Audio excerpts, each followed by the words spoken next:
इस धरती पर मनुष्य के रूप में हम एक ऊर्जा का बिंदु स्रोत हैं। जैसी ऊर्जा हम ब्रह्मांड को देते हैं वैसी ही ऊर्जा हमें वापस मिलती है।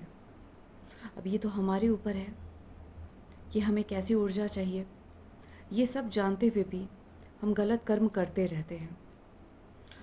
खाली हाथ आए हैं और खाली हाथ जाएंगे, ये भी हर इंसान को पता है।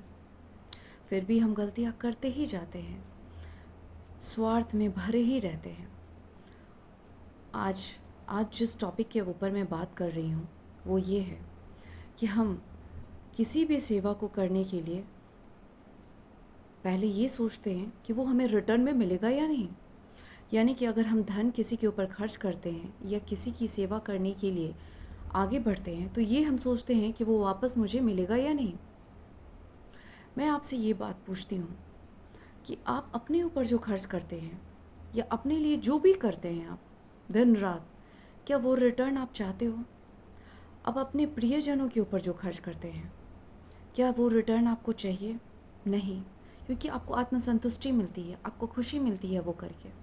लेकिन दूसरे के ऊपर खर्च करके या दूसरे की सेवा करके क्यों नहीं आपको मिलता है ऐसा? आप कभी भी ऐसा सोचा है आपने?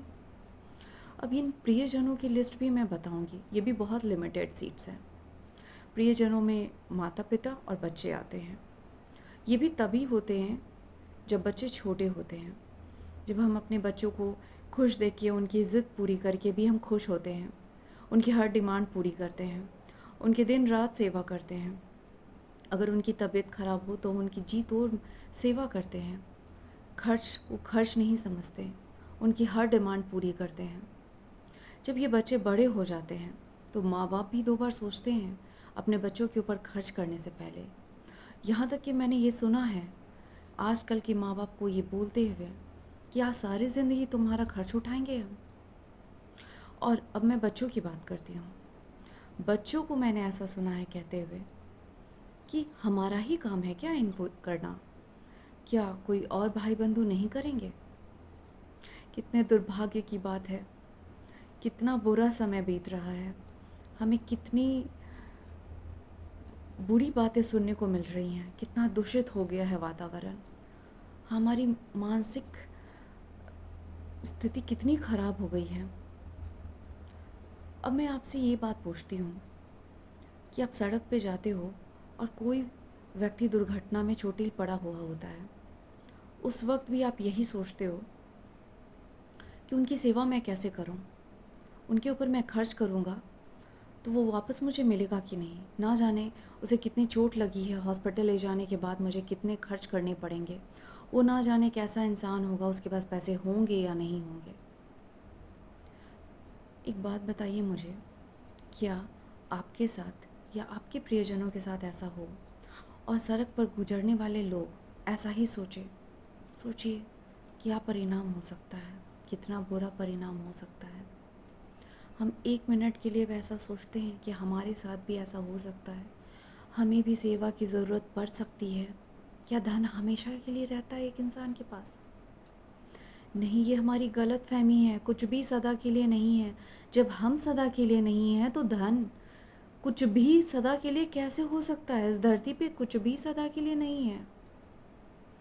ये सब जानते हुए भी हम पाप कर रहे हैं, जबकि हम आराम से पुण्य कर सकते हैं।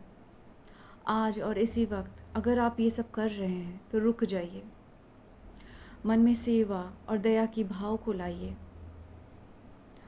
ममता, दया और सेवा बिना स्वार्थ के ही कीजिए।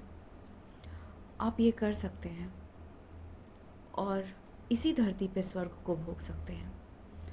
आप कितनी भी पूजा कर लीजिए, उपवास कर लीजिए, कितने दिनों का भी उपवास कर लीजिए, आप फलाहार पे रहिए या निर्जला रहिए, पंडितों को भोज कराइए, और आपके मन में अगर ऐसी भावना है, आपको दूसरे से रिटर्न चाहिए, आप शर्तों पे दूसरों की सेवा करते हैं, आप वेट करते हैं सेवा करने के लिए, कोई भगवान आपकी मदद नहीं करेंगे, कोई पूजा आपकी सफल नहीं होगी, कोई उपवास करने का कोई फ़ायदा नहीं है। अगर उपवास ही करना है तो बुरे कर्मों का करिए, बुरे वचनों का करिए, पाप का करिए, ऐसे पाप का जो आप, काफ़ी लोग ऐसे ऐसे पाप हैं जो करते हैं। पाप, ऐसे ऐसे पाप, मदिरापान, मांस, पर स्त्री गमन, इतने बुरे बुरे पाप करते हैं। ऐसी ऐसी आदतों को आप अपनाते हैं जिसके कारण आप बुरे कर्मों से लिप्त होते जा रहे हैं। रुक जाइए। अपने जीवन को सुंदर बनाना है तो इस धरती पे ही स्वर्ग है। सब कुछ इस धरती पे है, बस आप अपने आप को तो बदलिए। देखिए कैसे सब कुछ इतना सुंदर हो जाएगा कि आप जो सपने में सोचते हैं वो सब रियलिटी में आपको देखने को मिलेगा। खुश रहिए, मुस्कुराते रहिए। अगर आप लोगों को मेरी बात अच्छी लगती है तो मेरे वीडियो को लाइक कीजिए, शेयर कीजिए और मेरे चैनल को सब्सक्राइब कीजिए। Thank you.